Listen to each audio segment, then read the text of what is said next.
Adelante, doctora, cuando usted guste. Muchísimas gracias. Hola a todos, buenas noches. Estamos en nuestra última clase de un gran módulo que fue el módulo de órbita y oculoplástica. Les agradecemos enormemente a todos los ponentes, a todos los coordinadores. Ha sido un maravilloso curso. También les comento que hoy a las 9 de la noche se va a enviar a los correos en los que se inscribieron el examen y se va a liberar a esa hora. Les pedimos de la manera más atenta que lo contesten, por favor, para que se puedan liberar sus puntos de consejo.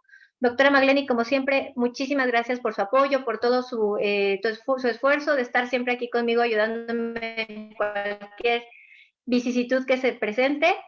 El día de hoy tenemos la última clase. Les recordamos que el siguiente curso va a ser hasta el mes de octubre. Inician otra vez en octubre para que se puedan inscribir. Va a ser acerca de ultrasonido y van a ser todos los martes y miércoles del mes de octubre. Muchísimas gracias.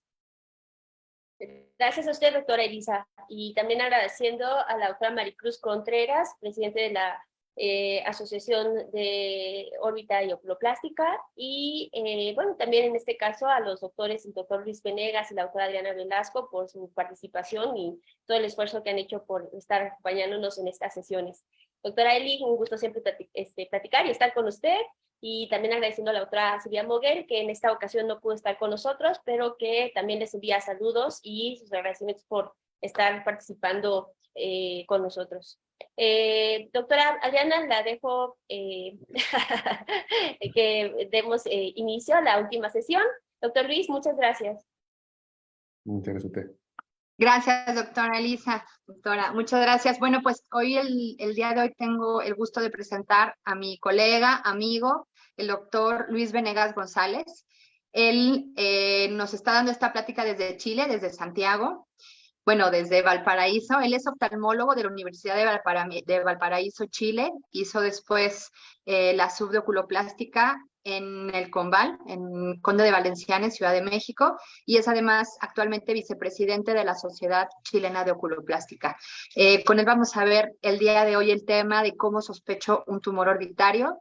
Le agradezco mucho que esté aquí, le agradezco mucho que haya aceptado la plática, porque además hay una diferencia de horario un poquito importante con Chile, así que muchísimas gracias, doctor, de verdad, por esta plática. Muchas gracias a ti, Adriana, por la invitación. Para mí es un honor poder participar de esta serie de presentaciones organizadas por la Asociación Mexicana de Cirugía de Órbita y Oculoplástica. Efectivamente estamos con un par de horas de fase, acá son casi las 10 de la noche, pero nada, vamos a hacer el esfuerzo aquí por tratar de transmitirles la información que me pidió Adriana, y básicamente vamos a hacer una presentación bastante con un enfoque sindromático. Y el tema que se me asignó es cómo vamos a sospechar la presencia de un tumor a nivel de la órbita. Los tumores de órbita en nuestra práctica clínica van a ser patologías que vamos a ver no tan frecuentemente, a diferencia de patologías de párpado o patologías de vía lagrimal. Esto es un abanico y un amplio rango de patologías. Se considera que la patología de órbita es una especie como de caja de Pandora, o sea, es un ámbito dentro de la oculoplástica que nos puede presentar sorpresas, tanto en el proceso diagnóstico como en los manejos, ya que la cantidad de patologías tumorales que pueden afectar a este sector de la anatomía son bastante amplias, desde tumores tumores primarios, que pueden afectar los diferentes tejidos que se encuentran dentro de la órbita, hasta lesiones secundarias que por contigüidad, vecindad o por diseminación por idiomatógena pueden afectar este sector. Lamentablemente, en la mayoría de los tumores de órbita, nosotros no podemos acceder a la visualización o al examen físico de manera directa, como estamos acostumbrados en el resto de las patologías oftalmológicas, con las cuales nosotros a través del biomicroscopio lámpara de hendidura podemos visualizar y hacer los diagnósticos de manera más precisa. Entonces, para poder hacer el ejercicio de los diagnósticos diferenciales, tenemos que utilizar ciertas herramientas, tanto del examen clínico como de exámenes de apoyo, como en la imagenología, para poder llegar a un diagnóstico o una hipótesis diagnóstica, para así poder realizar el manejo adecuado. Y las manifestaciones clínicas van a ser bastante diversas, las vamos a ir viendo ahora paso a paso. Ahora, esto es un mini recordatorio de la anatomía orbitaria. Es una anatomía que es bastante compleja. La órbita es una cavidad ósea, por lo tanto, de carácter inextensible, salvo en su parte anterior, en la cual no posee hueso. Entonces, cada vez que nosotros tenemos algún proceso expansivo a nivel orbitario, un proceso inflamatorio, un proceso infeccioso, se va a producir una pérdida de la relación continente-contenido, y eso va a desencadenar el principal síntoma, motivo de consulta que vamos a ver más adelante, que es la presencia de proptosis. El contenido de la órbita es bastante variable. Lejos, la mayor parte del contenido de ella está ocupada por el globo o el bulbo ocular, pero tenemos estructuras tanto musculares, nerviosas, vasculares, tejido graso, tejido óseo, que se van relacionando en este espacio tan pequeño, que ocupa alrededor de 30 milímetros cúbicos, y que existe también una proximidad anatómica con otras estructuras. Por ejemplo, tenemos los senos paranasales, tenemos hacia superior, tenemos el cerebro. Entonces, la cantidad de patología tumoral que puede afectar la órbita es enorme. Si uno ve los listados de diagnósticos de histopatología, nos volvemos locos. Entonces, vamos a tratar de enfocarnos de manera sindromática en esta presentación para seguir mostrando las características más frecuentes que nos van a orientar hacia algún tipo de tumor u otro, y en base a eso vamos a ir realizando el manejo. ¿De qué nos sirve conocer la anatomía? Es que nos permite entender el examen clínico y entender los procesos fisiopatológicos que afectan a los tumores de órbita. Entonces, el algoritmo mental o enfoque paso a paso que tenemos que tener cada vez que nos enfrentamos a este tipo de pacientes, siempre el pilar fundamental y el número uno en nuestro quehacer de manejo es contar con una buena historia clínica y un examen físico enfocado a nivel de la órbita. No es lo mismo el examen físico oftalmológico general que estamos acostumbrados a realizar como oftalmólogos generales al examen físico de patología orbitaria. Existen ciertas diferencias que vamos a analizar más adelante y que requieren ciertas habilidades, cierto instrumental específico que tenemos que disponer, que son bastante sencillos la mayoría de las veces, pero que nos permiten hacer un diagnóstico mucho más certero. Nos podemos apoyar en algunos casos con ciertos exámenes paraclínicos o de laboratorio, pero en general la patología tumoral se basa en dos pilares diagnósticos: la historia clínica, examen físico, y en segundo lugar, el apoyo imagenológico. ¿Para qué? Con estos dos pilares clínicos nosotros vamos a plantear o vamos a ir acotando los diferentes diagnósticos diferenciales. La idea es, a medida que nosotros vamos avanzando en el proceso de diagnóstico, con la historia clínica, la anamnesis, el examen físico, vamos a plantear un listado de diagnósticos diferenciales, a los cuales yo le voy a agregar toda la información que me va a aportar la imagenología o los exámenes de laboratorio complementario, para así ir reduciendo mis hipótesis diagnósticas hasta llegar a la confirmación final, que básicamente va a ser a través de un estudio histopatológico que voy a conseguir por una cirugía a nivel de la órbita, ¿ya? Entonces, nuestros diagnósticos diferenciales van a ser hipótesis diagnósticas, pero la confirmación final va a ser la histopatología. Ahora, vamos a partir por lo más importante, y lejos es uno de los pilares fundamentales de todo nuestro quehacer como médico, que es la historia clínica. Y lo primero que tenemos que tratar de determinar al momento que nos llega un paciente que nos consulta es cuál es su principal motivo de consulta. Lejos a nivel de patología de tumores de orbitario, la proptosis o el desplazamiento del globo ocular es el motivo de consulta número uno, y esto puede ir asociado a una serie de síntomas. Por ejemplo, la presencia de visión doble o diplopia, disminución de agudeza visual, edema, ptosis palpebral, quemosios a signos inflamatorios a nivel de la superficie ocular, sensación de presión, dolor, cefalea.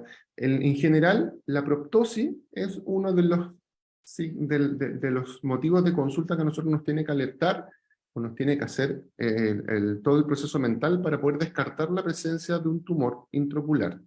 A pesar de que todos nosotros sabemos que la principal causa de proptosis lejos es la orbitopatía tiroidea, tanto unilateral como bilateral, siempre tenemos que descartar la presencia de patología tumoral. Ahora, ¿cuáles son los mecanismos fisiopatológicos que tenemos involucrados en los tumores de órbita? Son básicamente tres grupos. Tenemos el efecto masa, que esto, como vimos anteriormente en la parte anatómica, como es una cavidad inextensible, esto se produce un desplazamiento de estructura y genera compresión, ¿sí?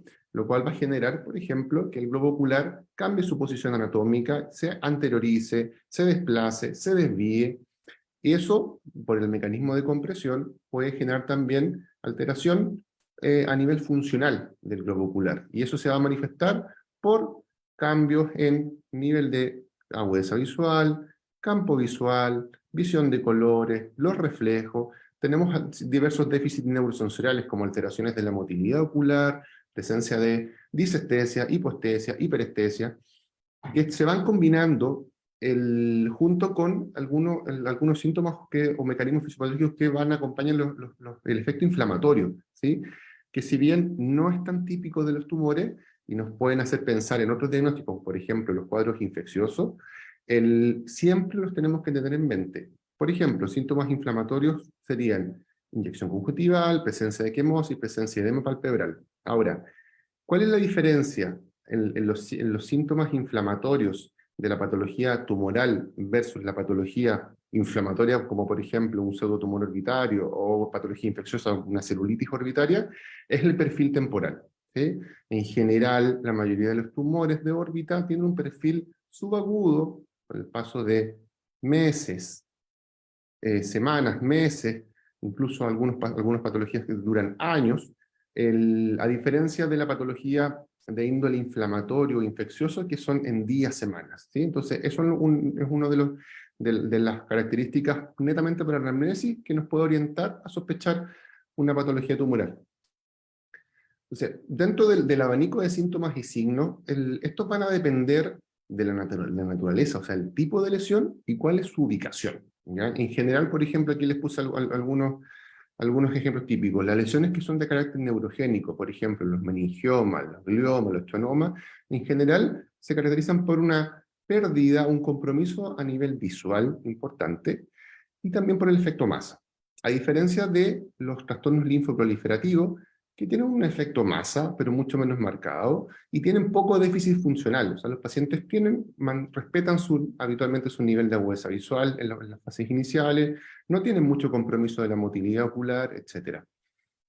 Por otro lado, las neoplasias secundarias se caracterizan por tener un efecto de masa, pero de carácter infiltrativo, o sea, es difuso, y eso va asociado a alteraciones funcionales. Ahora, cuando ya tenemos definido el motivo de consulta, tenemos que empezar a realizar una serie de preguntas en la anamnesis que nos van a ir haciendo este algoritmo mental en ir diferenciando o ir buscando cuáles son las posibles causas más frecuentes en nuestro paciente, ¿ya? El primer antecedente epidemiológico que tenemos que considerar es la edad. En general, a nivel de las neoplasias de órbita, existe un perfil bimodal, o sea, existen habitualmente patologías que afectan característicamente a pacientes pediátricos y patologías que afectan principalmente pacientes adultos, ¿sí? A diferencia de, por ejemplo, la otra causa de proptosis, o la principal causa de proptosis a nivel orbitario, que es la orbitopatía tiroidea, que típicamente son mujeres en edad media, ¿ya? Entonces, los rangos etarios o los perfiles bimodales, niños o adultos mayores, nos tienen que hacer pensar en patología tumoral. ¿Cuáles son, por ejemplo, los tumores pediátricos más frecuentes? Lejos son tumores de carácter benigno, y dentro de ellos el hemangioma capilar es el número 1, ¿sí? En segundo lugar tenemos la presencia de quistes dermoides, o los linfangiomas, ¿ya? Los gliomas y los teratomas son muchísimo menos frecuentes, ¿ya? Entonces tenemos que retener este concepto, que tumores pediátricos, la mayoría de ellos son de carácter benigno, y de esos el hemangioma capilar es lejos el más frecuente. A diferencia de los tumores malignos, que en los niños son menos frecuentes, pero que son un cuadro clínico mucho más dramático, que nos tiene que hacer actuar en nuestro manejo bastante rápido. No podemos esperar a que pasen meses para poder llegar al diagnóstico. En cosas de día nosotros tenemos que actuar para poder repercutir en el pronóstico, ¿ya? Lejos, los tumores malignos más frecuentes en la edad pediátrica son los rhabdomyosarcomas, pero tenemos una serie de otros diagnósticos mucho menos frecuentes, más raros, como la histiocytosis, la neuroblastoma metastásico, etcétera, que nos pueden tocar en nuestra práctica clínica por un tema estadístico, y tenemos que estar preparados para poder diagnosticarlo y de esta forma poder manejarlo adecuadamente. Algunos ejemplos de tumores a nivel pediátrico: yo les había dicho que lejos el hemangioma capilar, como en la foto que está acá arriba a mano izquierda, es el más frecuente, los quistes dermoides, por ejemplo, pero patologías mucho más dramáticas como un rhabdomyosarcoma, el que está aquí a mano derecha, es una patología que nos tiene que hacer actuar rápido. No podemos perder tiempo porque la pérdida de tiempo es riesgo vital para estos niños. Por otro lado, el otro grupo etario son los pacientes adultos, ¿ya? Aquí ya se empieza un poco a equiparar un poco la balanza entre presencia o frecuencia de tumores benignos y tumores malignos, ¿ya?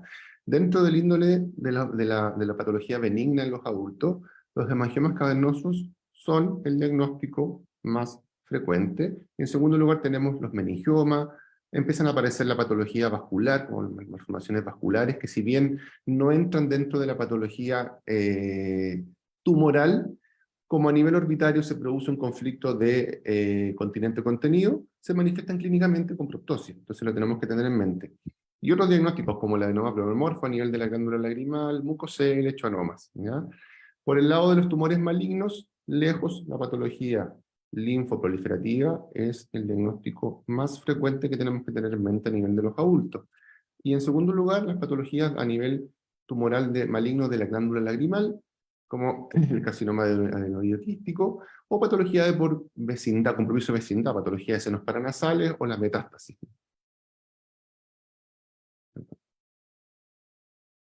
Aquí tenemos algunas imágenes de formas de presentación de tumores de órbita en los adultos. La que quiero que retengan lejos es la que está acá arriba a mano derecha, que ese es el aspecto típico de un linfoma de compromiso conjuntival, que es una lesión asalmonada a nivel de los fondos de saco, sobre la superficie del globo ocular, ¿sí? Casos más extremos, por ejemplo, proptosis acá del ojo derecho, cuadros de proptosis axial, en que existe un desplazamiento antero-posterior del globo ocular, o, por ejemplo, un mucosele que genera un desplazamiento típico inferotemporal cuando el mucosele es a nivel de etmoide frontal. La segunda característica epidemiológica que tenemos que tener en mente es el sexo o género de nuestro paciente. En general, lamentablemente, las mujeres son favorecidas por tener más prevalencia de ciertos tumores a nivel de la órbita. Por ejemplo, los hemangiomas cavernosos, ¿ya? Habíamos dicho que ese era el principal tumor de carácter benigno en los adultos y que típicamente afecta a mujeres, ¿sí? En segundo lugar tenemos los meningiomas y en tercer lugar los carcinomas adenoidoquísticos, que son mucho menos frecuentes, por suerte, ¿ya? Nosotros los hombres estamos un poco más favorecidos y se ha visto que los neurofibromas son un poco más frecuentes en nuestro género. Pero me están diciendo que se escucha un poco bajo, voy a subir un poco el volumen y me dicen si es que mejora, ¿vale? Ahora, el tercer parámetro que tenemos que nosotros investigar con la anamnesis es cómo es el perfil cronológico de la instalación de los síntomas. Y para eso tenemos que ver tres características. La forma de inicio, que habitualmente yo les había dicho, que en la patología tumoral de la órbita, el perfil típico es un perfil que es subagudo, o sea, que es lento con el paso de los meses. Dentro de ellos, por ejemplo, la patología linfoproliferativa, los meningiomas, los hemangiomas cavernosos. O sea, son meses que van avanzando lentamente, de forma progresiva, los síntomas, ¿ya? A diferencia de, por ejemplo, cambios que se van produciendo en días o semanas, que nos tienen que orientar a, por ejemplo, linfangiomas que tienen un sangramiento. Son cambios bruscos, que de un momento para otro generan una proptosis que de un día para otro cambia y empeora, ¿sí? Rhabdomyosarcoma en los niños, lejos, una proptosis que es rápidamente progresiva, en paso de días, tiene que hacernos pensar ese diagnóstico, ¿sí? Tenemos que evaluar también cómo es el curso de la enfermedad. Habitualmente los tumores de órbita tienen un curso que es progresivo, o sea, cada vez la proptosis o el desplazamiento, los síntomas van empeorando con el paso del tiempo. Y la duración, meses, años habitual.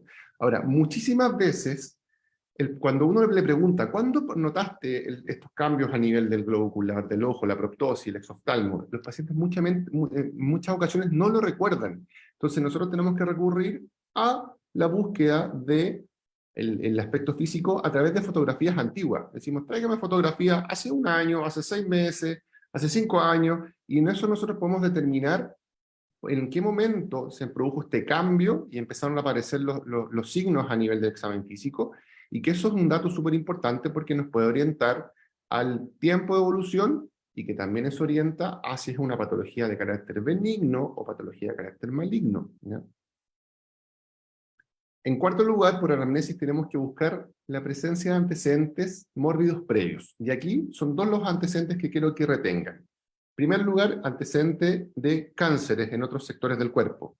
Y dentro de ellos, por ejemplo, en las mujeres el cáncer de mama, en los hombres el cáncer de próstata, que tienen una cierta predilección, si bien es un sitio de metástasis que es poco frecuente, pero puede debutar como un compromiso a nivel de la órbita. Entonces, habitualmente cuando nosotros estamos sospechando una metástasis de órbita, el antecedente de cáncer conocido existe en un 85% de los casos.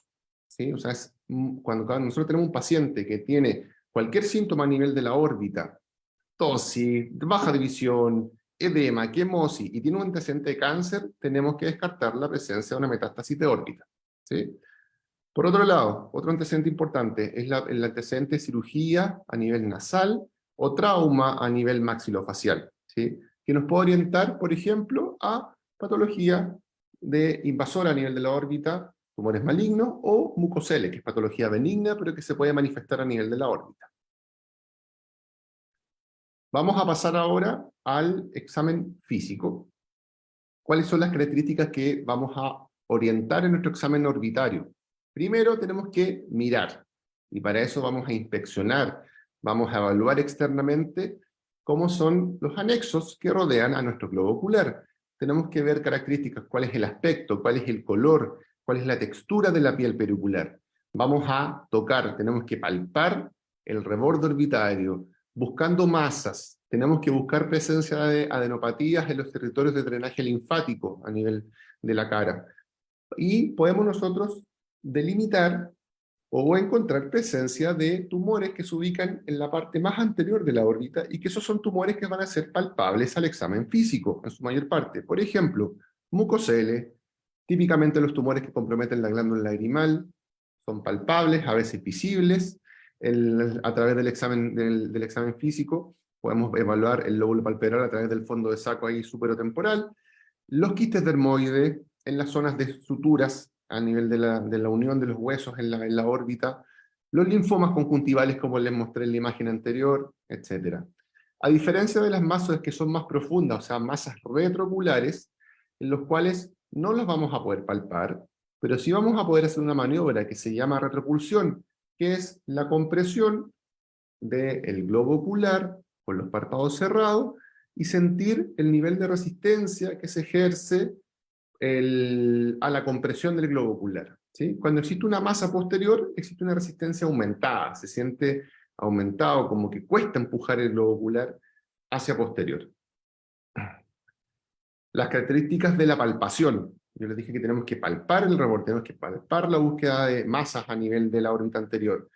Tenemos todas estas características. Si es que es una masa que es sensible, dónde está ubicada, si es móvil o no, si es compresible, cuál es la forma que tiene, cómo es su superficie, la consistencia, si es que el margen está regular o irregular, si la masa presenta pulsación o frémito. ¿Ya? O sea, todas esas características nosotros tenemos que describir al examen físico, y no tenemos que ir directo a la imagen. ¿Ya? Ese es el concepto número uno que tenemos que retener. Nosotros podemos hacer diagnósticos o hipótesis diagnósticas con la anamnesis y el examen físico.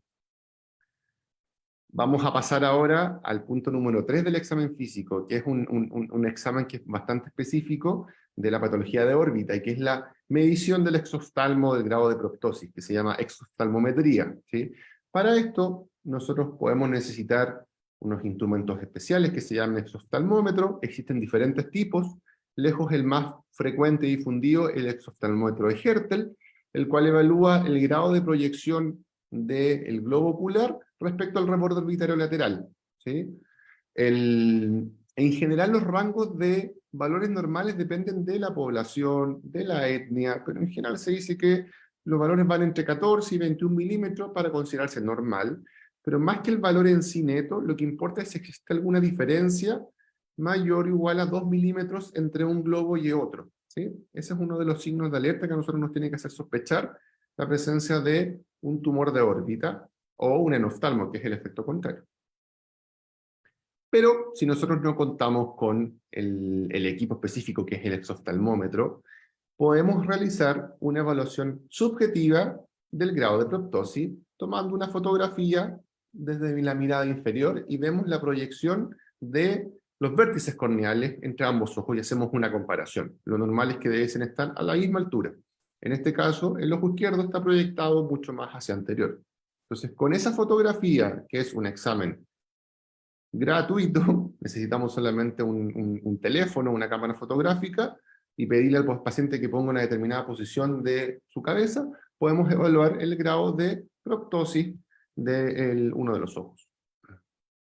Ahora, el globo ocular, dependiendo de la ubicación que tenga el tumor, se puede desplazar de diferentes formas, ¿ya? Si es que yo tengo, por ejemplo, una lesión que está ubicada por detrás del globo ocular, o sea, intraconal, vamos a generar un desplazamiento anteroposterior, o desplazamiento axial, ¿sí? Típicamente los diagnósticos que nosotros tenemos que tener en mente en patología intraconal son los gliomas, los meningiomas, los schwannomas, la patología de origen neurogénico. Tenemos que tener en mente también, en las mujeres yo les había dicho, los hemangiomas cavernosos, que lejos esa es la principal causa de proptosis axial de origen tumoral, ¿sí? Y también una de las posibilidades son la metástasis en un paciente que tiene antecedentes de cáncer previo. Ahora, si es que nosotros tenemos una masa o un tumor que está ubicado en otro sector de la órbita y no por detrás del globo ocular, que esto es típico de las lesiones extraconales, vamos a tener un desplazamiento que es de forma no axial. Y dependiendo la ubicación del tumor, es hacia dónde se nos va a desplazar el globo ocular. Lo habitual es que sea en dirección opuesta. O sea, si yo tengo un tumor originado, por ejemplo, a nivel de el seno maxilar, que es una estructura que está abajo del piso de la órbita, a medida que el tumor va creciendo, va a generar un desplazamiento no axial hacia superior, o sea, el globo ocular se desplaza hacia arriba, a medida que va invadiendo la órbita, una neoplasia del seno maxilar. Tumores de saco lagrimal, que está ubicado aquí en el ángulo ínfero-nasal, pueden también hacer un desplazamiento hacia superior, ¿sí? Los mucoceles frontales, que se ubican el seno frontal hacia superior, van a generar un desplazamiento hacia inferior. Los tumores de la glándula lagrimal, nosotros sabemos que la glándula lagrimal está ubicada en el ángulo externo de la órbita, van a generar un desplazamiento hacia abajo y adentro del globo ocular. Y así, uno dependiendo de la dirección del desplazamiento, nos puede orientar a ciertos diagnósticos para ir acotando nuestro diagnóstico diferencial. Ahora, tenemos que saber diferenciar una proptosis verdadera de lo que es una pseudoproptosis, que es lo que es una apariencia de proptosis, pero en ausencia de patología orbitaria, ¿sí? Y aquí tenemos una serie de diagnósticos que son relativamente presentes en nuestra práctica oftalmológica. Por ejemplo, la presencia de una alta miopía unilateral, sobre todo. O sea, que tenemos un globo ocular con un largo axial aumentado, como podemos ver aquí en la imagen de la tomografía. Eso nos puede generar una falsa apariencia de proptosis. Hasta que nosotros tengamos el estudio con imágenes, o si refractamos a nuestro paciente, nos vamos a dar cuenta que el paciente tiene una alta miopía, ¿sí? Pacientes con antecedente de glaucoma congénito, que no se trató y que evolucionó en forma natural, pueden generar un buftalmo, o sea que el globo ocular empieza a crecer en el sentido anteroposterior por el no tratamiento de un glaucoma congénito, ¿sí? Si tenemos un enoftalmo por una fractura, por ejemplo, en la órbita contralateral, nos va a dar una falsa apariencia de proptosis en el otro ojo. Y una característica, por ejemplo, que es típica de los cuadros de orbitopatía tiroidea, que es la presencia de retracción palpebral, ¿sí? Nos puede dar la falsa apariencia de proptosis, o puede acentuar una proptosis que esté presente como signo también típico de la orbitopatía tiroidea. Ahora, si nosotros por anamnesis determinamos que la proptosis va cambiando en diferentes horas del día, básicamente, según el nivel de presión que genera el paciente a nivel de su cabeza con maniobras de Valsalva, nos van a orientar a ciertos diagnósticos. Por ejemplo, los linfangiomas, los mucoceles, pueden generar este tipo de proptosis de carácter intermitente. Y tenemos patología no tumoral, pero que típicamente a nivel de la órbita también pueden estar dentro de diagnósticos de diferenciales como los meningoencefaloceles o las varices orbitales, que típicamente pueden variar según el nivel de presión a nivel intracraneal. Ahora, cuando uno tiene un cuadro de proptosis unilateral, tenemos que tener en mente la posibilidad de un tumor, a pesar de que la orbitopatía tiroidea es el principal diagnóstico diferencial, y el más frecuente, ¿sí? Cuando tenemos cuadros de proptosis bilaterales de origen tumoral, aquí tenemos unos diagnósticos que son un poquito más acotados. O sea, pues tenemos la opción de patología linfoproliferativa, patología metastásica, leucemia. Estos son diagnósticos ya menos frecuentes, neuroblastoma metastásico, histiocytosis, pero que pueden cursar con compromiso bilateral, ¿sí? Un fenómeno opuesto a lo que es la proptosis. Uno dice, ¿cómo tengo un tumor que no me genere proptosis? En este caso es lo contrario, el ojo se va hacia adentro, lo que se llama enoftalmo. Tenemos que tener, dentro de las causas de enoftalmo, a pesar de que las fracturas son el diagnóstico más frecuente, puede ser secundario a patología tumoral orbitaria. Por ejemplo, la presencia de metástasis de un carcinoma cirroso de mama, ¿sí? Entonces, en este caso, por anamnesis, nosotros podemos tener el antecedente de un cáncer de mama, o al examen físico podemos diagnosticar un cáncer de mama avanzado, y si el paciente consulta por un enoftalmo, lo tenemos que tener en mente, y necesariamente tenemos que hacer un estudio con imágenes para poder llegar al diagnóstico, o a la sospecha de diagnóstico. Ahora, nos vamos desde afuera hacia adentro. Ya inspeccionamos el globo, la superficie ocular, ya cuantificamos, evaluamos la proptosis, vimos hacia dónde se nos desplaza el globo ocular, vimos las posibles como opciones dentro o variantes de la proptosis. Ahora vamos a ir a examinar la superficie del globo ocular como oftalmólogos que somos. Para eso necesitamos una lámpara de hendidura, un biomicroscopio, y tenemos una serie de signos que podemos encontrar en el examen físico, que si bien no son específicos, si nosotros los vamos sumando y si los vamos agregando al antecedente proptosis, por ejemplo, nos pueden hacer sospechar tumores. Por ejemplo, presencia de quimosis, hemorragias subconjuntivales, alteración en el calibre o en el patrón de los vasos epivulvares, ¿sí? La decoloración de carácter asalmonado a nivel de los fondos de saco, eso es un linfoma, hasta demostrar lo contrario, ¿sí? O si tenemos un cuadro de proptosis severa, tenemos que evaluar cómo está la lubricación de la córnea, ¿sí? Para poder manejarla de manera adecuada y que no se nos agregue otra causa de sintomatología, de dolor, fotofobia, ojo rojo, netamente por una queratopatía por exposición secundaria a la proptosis. Tenemos que evaluar también las alteraciones sensoriales. En general, los tumores de órbita no duelen, ese es como concepto, excepto algunos diagnósticos específicos. Por ejemplo, patología maligna de glándula lagrimal, como lo es el carcinoma adenoideo quístico, típicamente por invasión perineural, puede tener un compromiso de la sensibilidad y generar un cuadro de dolor orbitario que es bastante intenso en algunas ocasiones, ¿ya? O, por ejemplo, tumores malignos a nivel cutáneo que generan invasión perineural, pueden generar cuadros de dolor, hipoestesia, hiperestesia a nivel de las ramas del trigémino. Vamos más adentro. Ahora tenemos que convertirnos en oftalmólogos. Tenemos que dejar nuestro escenario de oculoplástico y ahora volvemos a nuestras bases, que es ser oftalmólogo. Y tenemos que evaluar cómo está funcionando el globo ocular. ¿Y esto por qué es importante? Tenemos que tener una documentación basal para poder evaluar tanto las posibilidades diagnósticas, la respuesta a tratamientos y un concepto o importancia médico-legal. Tiene que haber un registro de la agudeza visual, el campo visual, ya sea por confrontación o una campimetría formal. Tenemos que evaluar los reflejos, la motilidad ocular, el fondo de ojo. Entonces tenemos que hacer un examen oftalmológico exhaustivo. ¿Cuáles son las opciones de pérdidas de visión en un paciente que tiene un tumor de órbita? Los mecanismos son múltiples, pueden ser combinados.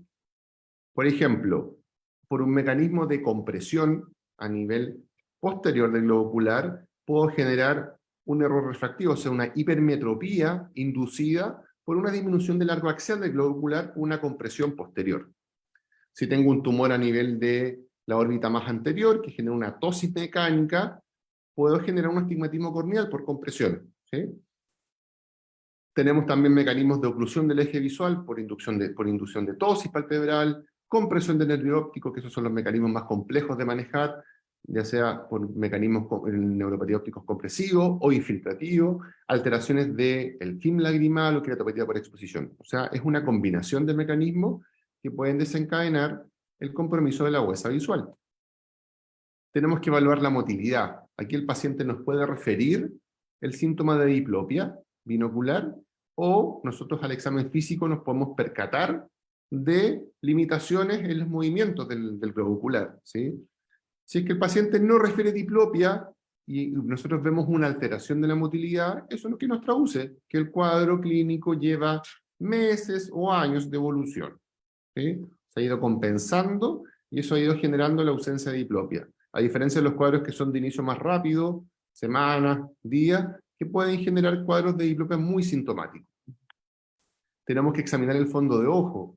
Dentro de los signos que nosotros podemos encontrar a la fundoscopía, tenemos, por ejemplo, la presencia de pliegues coroideos, que es una compresión posterior, o sea, una masa que está comprimiendo el globo ocular, y que eso puede generar, como les dije anteriormente, la inducción o la aparición de una hipermetropía, por disminución del diámetro anteroposterior. Podemos tener compresión a nivel del nervio óptico, que en las fases iniciales nos puede dar una edema papila. Si ya ha pasado el tiempo, eso puede evolucionar a una atrofia óptica, o, por ejemplo, signos que son mucho más específicos, casi patognomónicos, por ejemplo, el chan optociliar, que casi nos habla de un meningioma primario de nervio óptico, ¿sí? Ahora, a modo de resumen, de toda la parte del examen, de tanto de la anamnesis como del examen físico, lo podemos resumir en esta mnemotecnia, que se llaman las 7 Ps, ¿sí? Que es presencia de proptosis, que progresa lentamente con el paso del tiempo. Tenemos que buscar los antecedentes médicos antiguos de cáncer, cirugía nasal, trauma facial.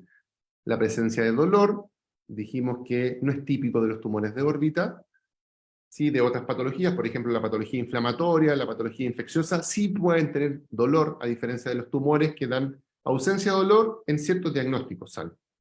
Los cambios perioculares, el examen físico que tenemos que palpar, la presencia de pulsación. Entonces, este es un resumen para que ustedes se acuerden de cómo tenemos que examinar a un paciente con sospecha de patología orbitaria o patología tumoral de órbita, que es la mnemotecnia de las 7 P. Ahora, vimos ya la anamnesis, vimos el examen físico, y el tercer pilar, que es el fundamental para poder ir acotando nuestros diagnósticos diferenciales, es el apoyo de la imagenología.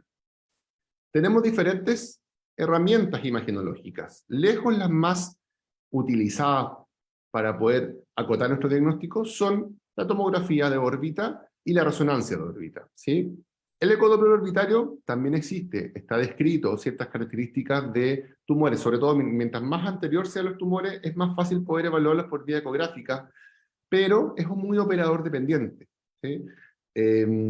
A diferencia de la tomografía de órbita o la resonancia de órbita, que dependen de más que el operador, que es quien toma el examen, es quien interpreta o informa el examen o quien visualiza las imágenes, ¿sí? Acá hay otro concepto importante, que no nos tenemos que guiar por la descripción de los informes de la tomografía o de la resonancia, ¿sí? Siempre nosotros tenemos que corroborar la descripción mirando las imágenes, ¿sí? En general, por un tema de facilidad o disponibilidad, lejos es mucho más fácil pedir una tomografía de órbita.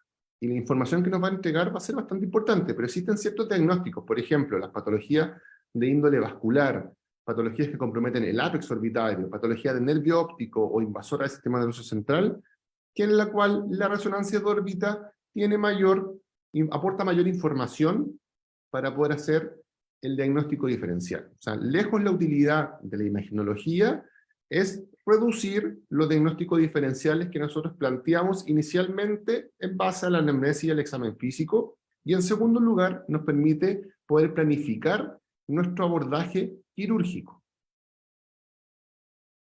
¿Qué cosas vamos a ver cuando nosotros evaluamos una resonancia, una tomografía de órbita? ¿Cuál es la estructura principal afectada? Que puede ser cualquier parte de la órbita, el globo ocular, los músculos, el nervio, la glándula lagrimal, los senos paranasales y que secundariamente invaden la órbita. Tenemos que compartimentalizar la órbita y ver en qué sector de ella se encuentra localizado nuestro tumor. Y para eso existen compartimentos que son de importancia quirúrgica. Lejos lo más importante son el compartimento intraconal, o sea que está dentro del cono muscular, que ahí lejos la estructura más importante es el nervio óptico. Compartimento extraconal, que es básicamente grasa orbitaria, glándula lagrimal, componente superióptico, subteroniano, extraorbitario. Entonces, dependiendo el compartimento comprometido, van a ser los diagnósticos más frecuentes que nosotros podemos encontrar. Por ejemplo, si tenemos una lesión que afecta o tiene un compromiso intraconal, los diagnósticos más frecuentes que tenemos que tener en mente, lejos el número 1, es el hemangioma cavernoso en una mujer. Segundo lugar, meningioma primario de la vaina del nervio óptico. Menos frecuentes en los niños, los gliomas, o patología linfoproliferativa en los pacientes adultos, metástasis que son menos frecuentes, pero que tienen que estar en mente.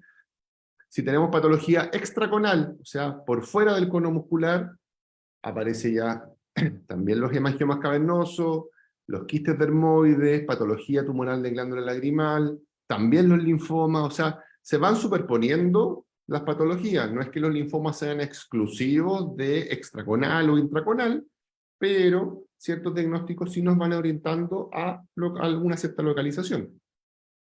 Si tenemos, por ejemplo, un compromiso del cono muscular, o sea, patología muscular probablemente tal, una infiltración muscular de índole tumoral, pueden ser linfoma, pueden ser una metástasis, entonces ya vamos acotando nuestro diagnóstico. O un compromiso extraorbitario, por ejemplo, una invasión de la órbita por patología tumoral maligna de senos paranasales. Ahora, localizamos la lesión y tenemos que describirla, y para eso tenemos que ver cuáles son sus características internas, que dependiendo del tipo de estudio que nosotros elijamos, es que se va a hablar de densidad, como en la tomografía de órbita, o de intensidad, como es el lenguaje que se utiliza en la resonancia nuclear magnética, ¿sí? Y una lesión puede ser isodensa, isointensa, hiper o hipo, ¿sí? Respecto a otro sector, por ejemplo, el globo ocular o el parénquima cerebral. Y esta densidad o intensidad puede ser de carácter homogéneo o heterogéneo, dependiendo de la lesión. Otra característica interna que tenemos que ver es la presencia de calcificaciones, que típicamente en los meningiomas, tumores de índole vascular o el carcinoma adenoideo quístico de la glándula lagrimal van a tener presencia de calcificaciones. Y tenemos que evaluar cuál es el comportamiento tras la inyección de un medio de contraste, si es que la lesión refuerza o no con el medio de contraste. Entonces, con esta combinación de características, los radiólogos nos pueden ir orientando un poco en cuál es la posibilidad diagnóstica más frecuente dentro de todas las patologías orbitarias. Tenemos que ver cómo son los límites de la lesión. En general, las lesiones que son bien delimitadas, habitualmente son patología benigna, en general, ¿ya? A pesar de que existen ciertos tumores que son bien delimitados, de carácter sólido, que pueden ser malignos. Pero, por ejemplo, los hemangiomas cavernosos son lesiones bien delimitadas de índole sólido, ¿sí? Al igual que los schwannomas, que los neurofibromas, versus patología quística, que también son bien delimitados, pero que aquí los diagnósticos son mucho más acotados. Presencia de quistes dermoides, teratomas, linfangiomas, mucoceles, ¿sí? Por el otro lado, si tenemos una lesión de límites poco precisos, que va infiltrando y uno no logra delimitar las estructuras bien de manera adecuada, tenemos que pensar en patología tumoral maligna, ¿sí? ¿Cómo se relaciona la lesión respecto a las estructuras vecinas? Es otra característica que tenemos que describir. Y aquí nos tenemos que fijar en cómo está el hueso que rodea la lesión. Podemos tener cambios, por ejemplo, hiperostosis, en el cual el hueso se empieza a expandir, a crecer en relación a una lesión, que aquí típicamente los meningiomas del ala mayor del esfenoide dan ese patrón de crecimiento. Tumores malignos del hueso, como el osteosarcoma, o las metástasis de los cánceres de próstata, que tienen predilección por el hueso a nivel de la órbita. Si existe erosión, también es un signo de malignidad. Por ejemplo, tumores de glándula lagrimal, que son de carácter maligno, pueden erosionar el hueso, ¿sí? Metástasis o histiocytosis de Langerhans en los niños. Versus si es que modela el hueso, o sea, lo va moldeando, lo va como adelgazando, pero no lo erosiona, no lo rompe, eso me habla sobre una patología de lento crecimiento que es típico de los tumores benignos orbitales. Si es que la lesión va rodeando al globo ocular, pero no lo va desplazando, ni tampoco lo va comprimiendo, eso es típico de los linfomas, ¿sí? Es una lesión como que va creciendo, pero que se va acomodando detrás del ojo, pero no lo va comprimiendo, no va generando desplazamiento muy importante, a diferencia de otros tumores que, si es que van creciendo, pueden generar un desplazamiento anterior del globo ocular y generar una indentación.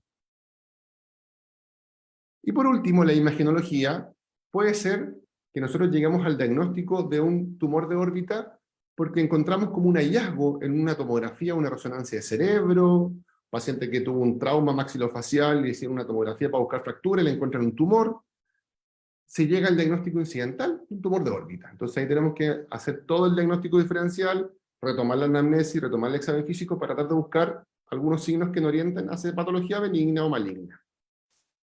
Entonces, ya finalizando, el enfoque paso a paso con la historia clínica, examen físico, las imágenes, algunas veces laboratorios complementarios, que les dije yo que patología tumoral de órbita no es tan importante, no nos aporta mucha información.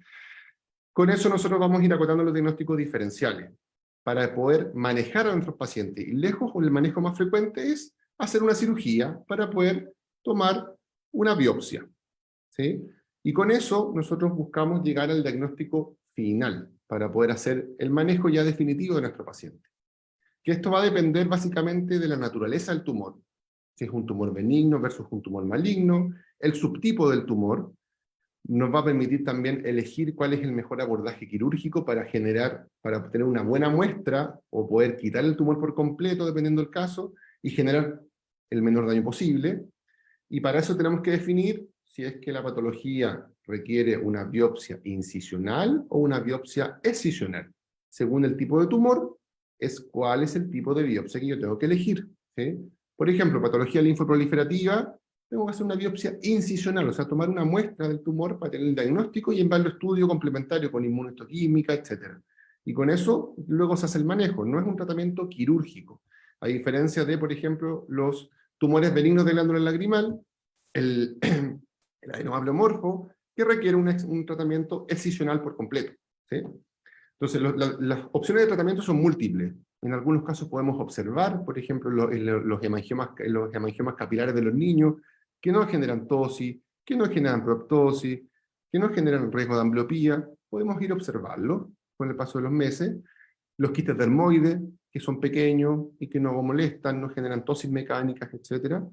Pero la gran mayoría de las veces vamos a manejar quirúrgicamente a nuestros pacientes, ¿vale? Y en algunos casos, dependiendo del diagnóstico específico, podemos hacer tratamientos complementarios, como radioterapia, quimio, inmunoterapia, etc.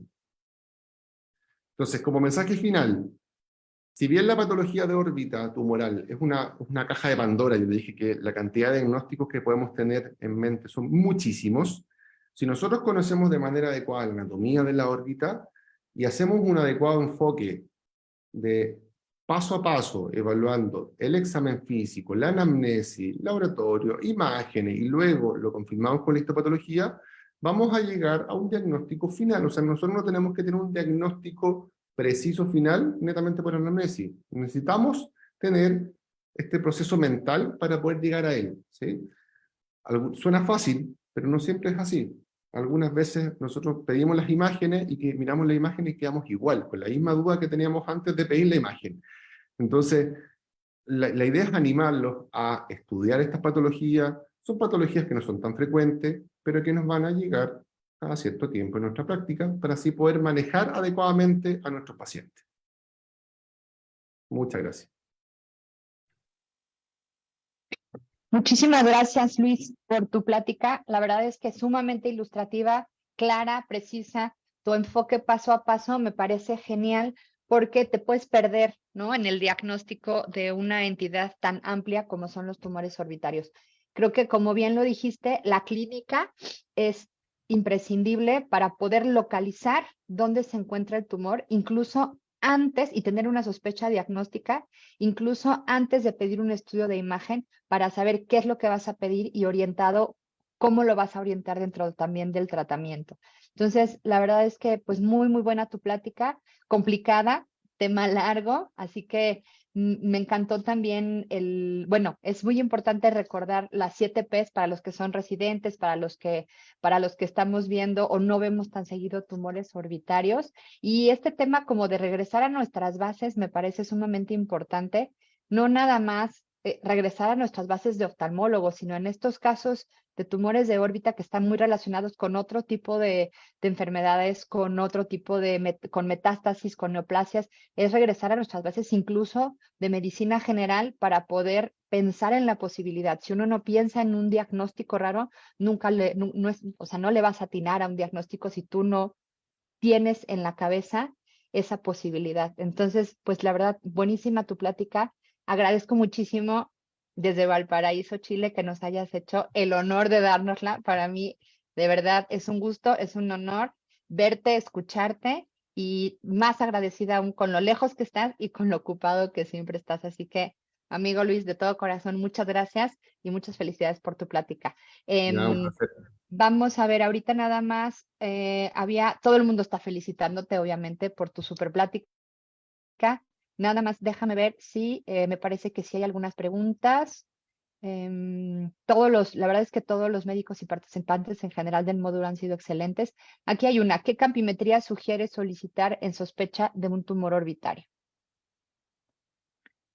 Depende mucho de la escuela. En general, nosotros acá somos mucho más de solicitar la campimetría de Goldman para evaluar patología compresiva tanto de la vía óptica. La escuela americana es mucho más de pedir campimetría computarizada. Yo en general soy mucho más de pedir campimetría de Goldman. Ok, y en general, en cuanto a tumores orbitarios, ¿qué es lo más frecuente que llegan a ver por allá? Mira, depende mucho del centro donde tú trabajes. Yo estoy en un hospital de, entre comillas, alta complejidad, que se llama Hospital Naval, en la cual somos centro de derivación de muchas regiones de mi país. Concentramos toda la patología oftalmológica de todo el centro de Chile, de pacientes que son benefactores del sistema naval, ¿te fijas? Que no es la población masiva del país, pero que, claro, tiene su cierto grupo. Entonces, a mí me llegan patologías bastante variadas. Lejos el linfoma, dentro de la patología maligna tumoral en los adultos, es lejos la más frecuente, y con diversas presentaciones, de linfomas de presentación conjuntival, linfomas de órbita, pacientes que tenían antecedentes de linfoma y que luego les aparece el compromiso a nivel orbitario. En los niños, lejos la patología más frecuente es el hemangioma capilar. O sea, de hecho, esos lejos son uno de los diagnósticos más frecuentes. Si trabajamos en un hospital infantil, nos van a llegar ese tipo de pacientes. O sea, todo depende mucho de la realidad. Si yo trabajo en un lugar, en una consulta privada, probablemente no vea muchos pacientes con patologías de órbita, pues son patologías que se concentran en los hospitales como centros de derivación. Entonces depende mucho de eso, qué es lo más frecuente que vas a ver. Claro. Sí, totalmente de acuerdo. Oye, y por ejemplo, para alguien que no está tan familiarizado con los tumores orbitarios, como generalidad, ¿qué prefieres pedir? ¿Tomografía o resonancia? Ujú. Gran pregunta. Yo en general, por un tema de disponibilidad y de celeridad en poder tener el estudio, siempre tiendo a pedir más tomografía. De hecho, nosotros cuando hicimos la subespecialidad y con Adriana en el Conde, hace unos años atrás, nosotros contábamos con el doctor Martín, que era espectacular, porque él nos tenía el tomógrafo dentro del mismo hospital, le hacían la tomografía al paciente y nosotros bajábamos y a los 5 minutos estábamos al lado de él preguntándole: oiga doctor, ¿qué le parece a usted esta imagen? ¿Qué me orienta? No sé qué, tengo estos posibles diagnósticos por clínica. Pero claro, yo actualmente no tengo al doctor Martín a mi lado. Los radiólogos que están en mi hospital no tienen mucha experiencia en patología orbitaria, que eso es otra característica muy difícil de encontrar. Son neuroradiólogos, a patología del sistema nervioso central se manejan muchísimo, pero en patología de órbita no. Entonces, habitualmente cuando te llega el diagnóstico, o sea, el informe, tú empiezas a leer y te ponen, se sospecha patología tumoral, se sugiere correlacionar con clínica, dentro de los cuales se sugiere descartar linfoproliferativa, patología primaria maligna de la órbita, o compromiso inflamatorio. O sea, al final tú Claro, dices, eso no te ayuda mucho, ¿no? al final quedas igual. Entonces, Claro.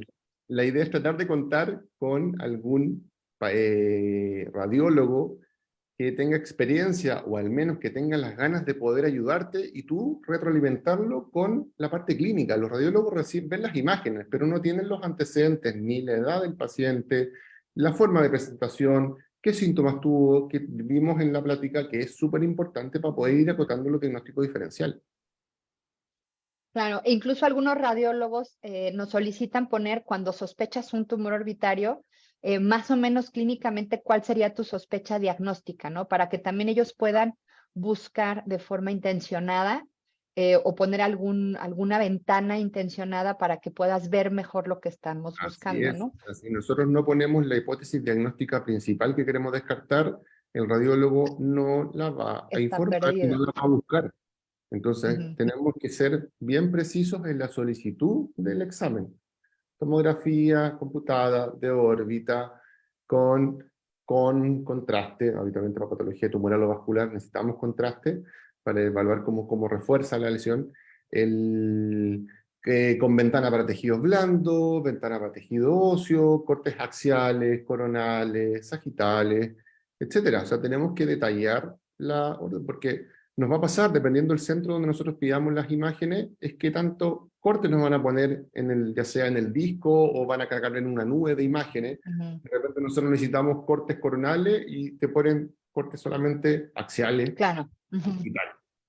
Y tú no puedes hacer mucho. Entonces, para que el estudio te aporte información, tiene que venir detallado. Y si nosotros no lo pedimos, no va a venir detallado. Claro, correcto. Y por ejemplo, si en vez de tomografía decides por algo pedir la resonancia, pues es importante también pedirla con supresión grasa, porque si no, en los tumores de órbita se pueden perder fácilmente si no pides una supresión grasa, ¿no? ¿Tú qué opinas de Sí. eso? Sí, perfecto. Y otra secuencia que también tenemos que pedir es la difusión, que eso para poder diagnosticar, por ejemplo, patología linfoproliferativa, es muy importante que el radiólogo te la describa.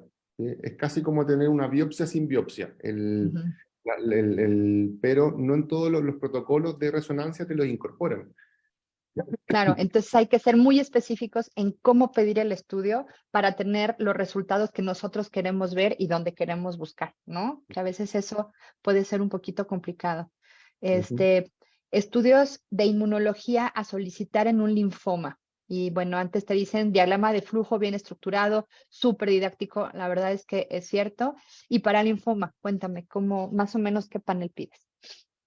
Pedimos la histopatología general con hematoxilina y eosina, que ese es como el primer approach para que el Ujú. patólogo me diga, estoy sospechando una patología linfoproliferativa, y luego la inmunohistoquímica. Lejos los linfomas más frecuentes a nivel de la órbita son los del tipo B, ¿sí? El linfoma no Hodgkin B.